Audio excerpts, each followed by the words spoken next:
किसी भी राशि का भविष्य फल आने वाले समय का एक संकेत मात्र होता है और आपको आगाह किया जाता है कि ग्रहों की गोचरीय स्थिति के परिणाम स्वरूप आप किस क्षेत्र में सफलता अर्जित करेंगे और किस क्षेत्रों में आपको नियंत्रण रखने की अपने आप पर आवश्यकता पड़ेगी।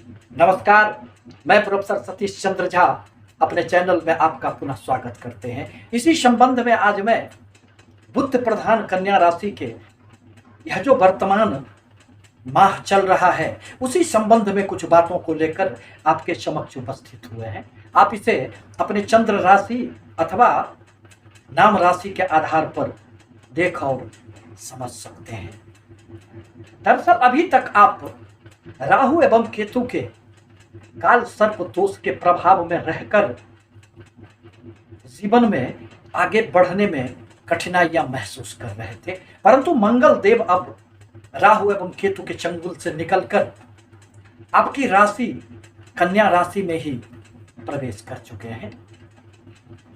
दो शुभ ग्रह इस माह आपके कर्म क्षेत्र में रहकर आपके कर्म क्षेत्र में अनेक प्रकार से सफलता देने का कार्य करेंगे।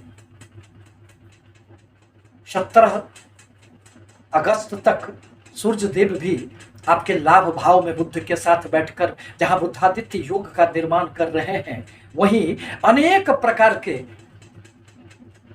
अतिरिक्त लाभ को टटोलकर आपके जीवन में लाने का प्रयास कर रहे हैं। परंतु मंगल देव जब भी राशि में अथवा लग्न में बैठते हैं तो व्यक्ति में थोड़ी सी टेंशन, आक्रामकता, क्रोध की अधिकता होती है। उसमें एक जुनून आ जाता है। वह बिना सोचे समझे किसी भी कार्य में सफलता पाने के लिए प्रयासरत रहता है। परंतु आपके सप्तम भाव में मीन राशि में शनि देव विद्यमान है और जब भी शनि एवं मंगल में दृष्टि संबंध बनता है, एक दूसरे की ऊर्जाओं पर नियंत्रण पाना चाहते हैं। दोनों में हमेशा ही संघर्ष चलते रहते हैं क्योंकि दोनों एक दूसरे को घोर शत्रु मानते हैं। अतः लग्न का अर्थ, राशि का अर्थ आप स्वयं हैं और सप्तम भाव आपका व्यापार का है, आपके दाम्पत्य जीवन का है, आपके साझेदारी का है, आपके गुप्त मंत्रणा का भाव है। अतः शनि एवं मंगल के प्रभाव स्वरूप थोड़े से व्यापार में आपको सोच समझकर अपने कदम बढ़ाने की आवश्यकता पड़ेगी।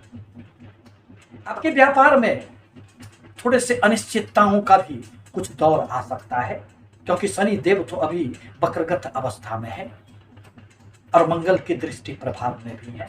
दाम्पत्य जीवन में भी किसी भी प्रकार की अविश्वास की भावनाएं जागृत न हो, प्रेम संबंधों में कोई दूरियां न आ जाए, इस पर आपको ध्यान रखना होगा। लाभ तो इस माह आपको निश्चित रूप से होंगे। राहु देव आपके छठे भाव में बैठे हैं। अतः यदि आप किसी भी कार्य में अपने मन एवं वाणी पर नियंत्रण किए बिना आगे बढ़ चले तो राहु देव तो इसी इंतजार में बैठे हैं कि कहां इन्हें हम उलझा दें, क्योंकि यह दो व्यक्तियों को उलझाने का कार्य करते हैं। छठे भाव में आकर यह शत्रुओं पर विजय पाने के लिए अनेक प्रकार के षड्यंत्र गढ़ने का भी प्रयास करते रहते हैं।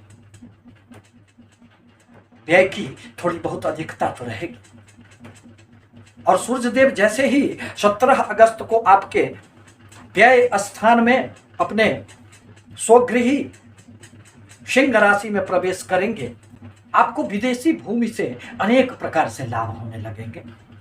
विदेशों से संबंधित आपके कोई भी कार्य होंगे तो वह सफल हो जाएंगे। विदेश जाना भी आपके लिए सहज हो जाएगा। परंतु अपने स्वास्थ्य पर इस माह जब तक मंगल देव की स्थिति बनी हुई है और सूर्य देव आपके द्वादश स्थान में रहेंगे, आपको ध्यान रखना होगा।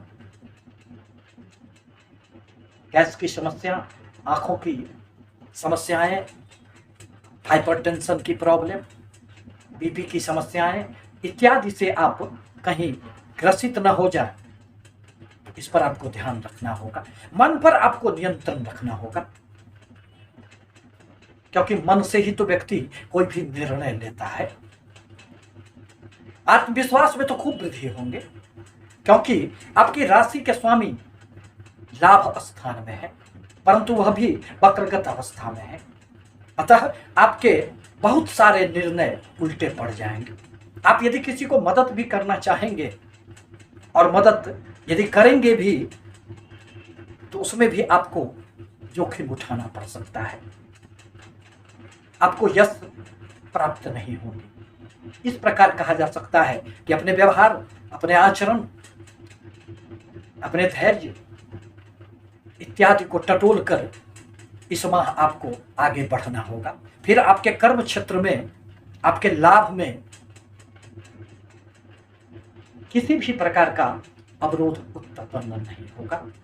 आपसे पुनः निवेदन है कि हमारे चैनल को लाइक करें, सब्सक्राइब करें, ताकि मैं अपने विचारों से आपको सतत अवगत कराता रहूं।